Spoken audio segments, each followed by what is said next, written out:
Voici le top 8 des techniques les plus puissantes de Cosmic Garou. À la huitième position, on retrouve les radiations cosmiques. En effet, Garou génère passivement et indépendamment de sa volonté des radiations cosmiques pouvant tuer en quelques instants quiconque étant incapable de les tolérer. Septième position, les fissions nucléaires. Garou peut tout simplement déclencher comme si de rien n'était des explosions nucléaires dévastatrices. Sixième position, la rafale de points ordinaires.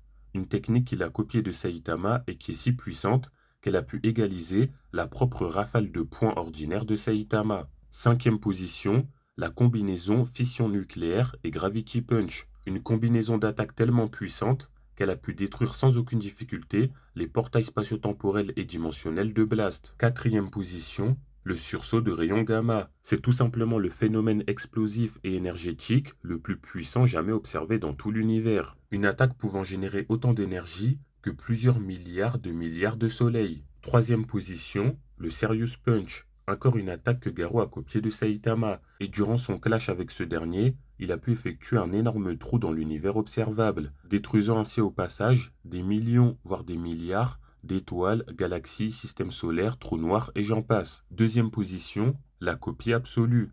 Garou peut absolument tout copier, que ce soit les pouvoirs, la puissance, les capacités physiques ou même son adversaire lui-même, et ce sous forme de mode. Et il peut faire tout ça de façon instantanée. Et surtout, il est capable d'améliorer les capacités qu'il a copiées afin de surpasser son adversaire dans son propre domaine. Et enfin, en première position, la technique ultime de Garou, une technique tellement puissante que Garou lui-même n'a pas réussi à la maîtriser. Elle permet d'entrer dans un vortex temporel, donnant accès au flux linéaire du temps et permettant d'intervenir à n'importe quel moment du passé afin de remonter le temps tout en inversant le principe même de causalité.